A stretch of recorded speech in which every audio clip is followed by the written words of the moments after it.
हर दिन की तरह मैं सुबह 8 बजे चाय पीने के लिए अपने हॉस्टल से बाहर जाने के लिए निकला।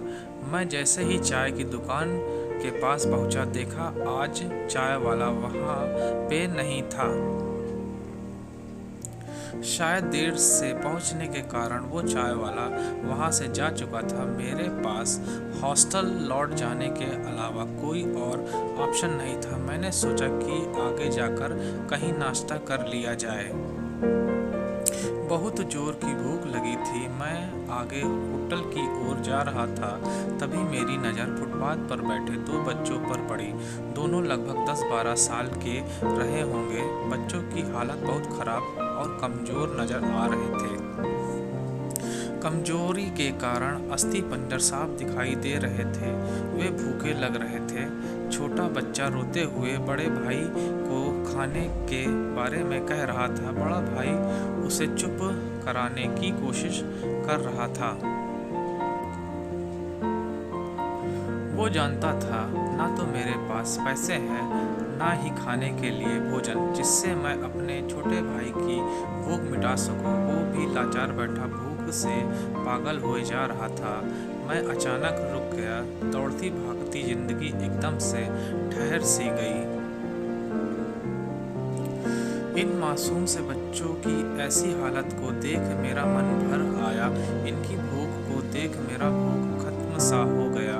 सोचा इन्हें कुछ पैसे दे दिया जाए। मैं इन्हें 10 रुपए देकर आगे बढ़ गया। जैसे ही मैं आगे की ओर बढ़ा, मेरे मन में एक विचार आया, कितना कंजूस हूँ मैं। 10 रुपए में क्या मिलेगा? चाय तक ढंग से ना मिलेगी। स्वयं पर शर्म आई, फिर वापस लौटा।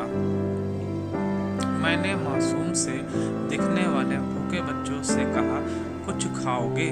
बच्चे थोड़े असमंजस में पड़े। मैंने कहा, बेटा मैं नाश्ता करने जा रहा हूँ, तुम भी कर लो। वे दोनों भूख के कारण तैयार हो गए। उनके कपड़े गंदे होने और ऐसी हालत में देखकर होटल वाले ने डांट दिया और भगाने लगा। मैंने कहा, भाई साहब उन्हें जो खाना है वो उन्हें 2 पैसा मैं दे दूंगा। मेरे बातें सुन होटल वाले ने आश्चर्य से मेरे ओर देखा। उसकी आंखों में उनके बर्ताव के लिए शर्म साफ दिखाई दी। बच्चों ने नाश्ता, मिठाई व लस्सी मांगी। सेल्फ सर्विस के कारण मैंने नाश्ता बच्चों को लेकर दिया। बच्चे जब खाने लगे, उनके चेहरे की खुशी देख मेरे चेहरे पे स्माइल आ गया। उस वक्त हमें दुनिया की काफ़ी अच्छी फीलिंग आ रही थी। उन 2 मासूम बच्चों को देख अपना बचपन याद आ गया। होटल से निकलने के बाद मैंने बच्चों को कहा, बेटा जो पैसे मैंने दिए हैं उसमें 2 रुपए का शैम्पू लेकर हैंड पंप के पास नहा लेना और फिर दोपहर शाम का खाना पास के मंदिर में चलने वाले लंगर में खा लेना। और मैं नाश्ते के पैसे देकर फिर अपनी दौड़ती दिनचर्या की ओर बढ़ निकला। होटल के आसपास के लोग बड़े सम्मान के साथ देख रहे थे। होटल वाले के शब्द आदर में परिवर्तन हो चुका था। मैं अपने हॉस्टल की ओर निकला। थोड़ा मन भारी लग रहा था।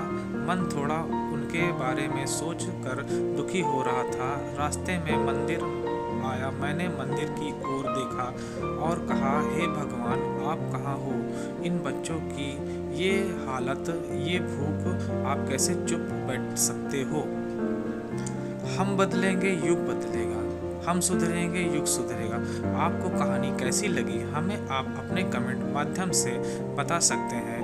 ऐसे ही मज़ेदार और दर्द भरी कहानी सुनने के लिए हमें फॉलो और कमेंट करें। Thank you for watching.